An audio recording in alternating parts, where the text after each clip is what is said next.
Salut à vous les amis, j'espère que vous vous portez bien, j'espère que ça va chez vous, j'espère que vous tenez bon au-delà des difficultés de la vie.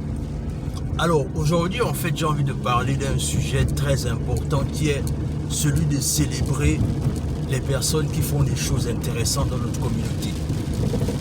Alors je parle de ça simplement par rapport au fait que vous voyez, s'il faut rester dans le contexte occidental, la société occidentale, notamment américaine, elle fait tout en fait pour célébrer ceux qui font des choses intéressantes dans la communauté.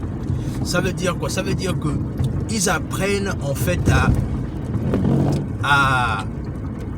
ils apprennent à célébrer ceux qui ont des victoires dans leur communauté.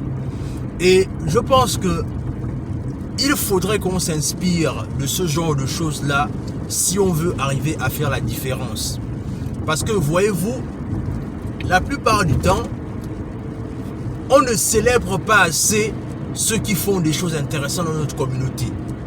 Il n'y a pas ce sentiment-là de beaucoup mettre l'accent sur ceux qui font des choses. C'est-à-dire, aujourd'hui, en fait, j'ai découvert quelque chose d'intéressant, c'est que en visitant la ville de Oma, là où je me trouve actuellement, c'est que j'ai vu en fait des endroits et des monuments là où on célébrait en fait ceux qui avaient accompli des choses intéressantes dans leur communauté. C'est-à-dire, il y a ce sentiment-là où en fait on dresse des monuments parce qu'on veut apporter un plus dans l'éducation des populations en fait. Et je pense que c'est de ce modèle-là qu'on doit s'inspirer en fait. C'est-à-dire de célébrer ceux qui font des choses. C'est-à-dire, je vais prendre un exemple simple. C'est-à-dire, aujourd'hui on est en train de dire que par exemple, on est en train de faire une cabale autour de Philippe Simo, mais on ne réalise pas une chose, c'est que Philippe a beaucoup apporté en ce qui concerne le réveil des mentalités en fait. Et la plupart du temps, au lieu de vilipender la personne, on doit par contre s'inspirer de ce que la personne a fait de bien pour pouvoir aussi également apporter ce qu'on peut apporter afin de impacter davantage la communauté.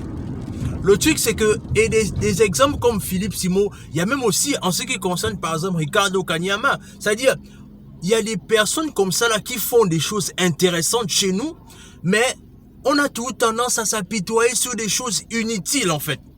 On fait tout pour s'apitoyer sur le fait que oui, il n'est pas ceci, il n'est pas cela, mais on ne regarde même plus en fait ce que les personnes là apportent comme impact. Parce qu'il faut savoir, c'est que aujourd'hui on peut reprocher à Philippe qu'il fait ceci, il fait cela, mais fort est de constater que l'impact qu'il a apporté en Afrique et qu'il continue à impacter, elle est indiscutable.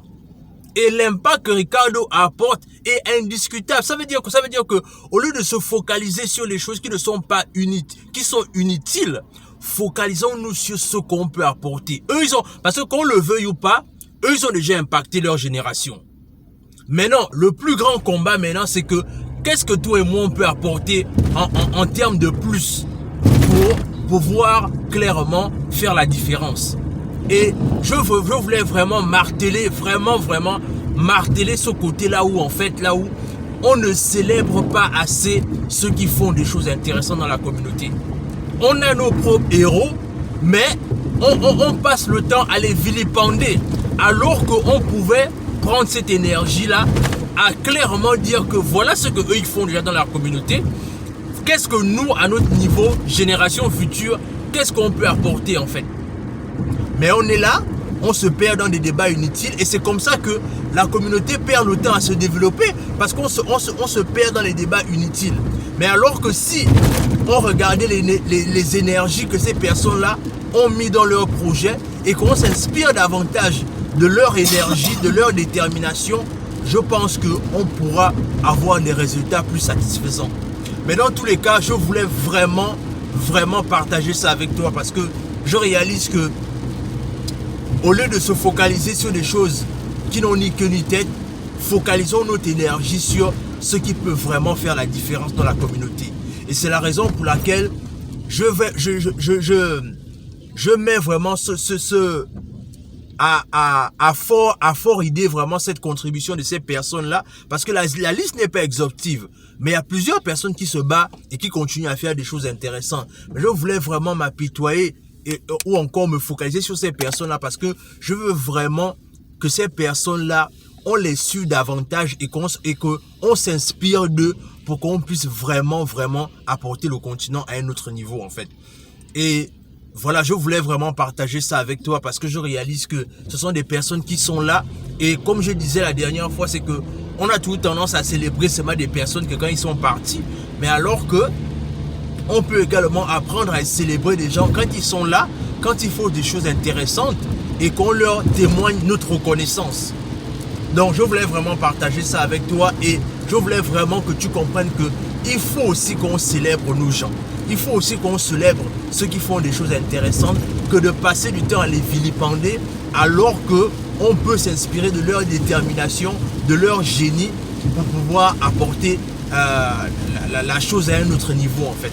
Dans tous les cas, dis-moi ce que tu en penses en commentaire. Partage la vidéo autour de toi. Abonne-toi à la chaîne, mets-nous un like et surtout, faisons grandir cette communauté afin que nous puissions bâtir des mentalités intéressantes, plus déterminées et surtout qu'on puisse clairement apporter l'investissement, le business à un autre niveau. Sur ce, on se dit à la prochaine.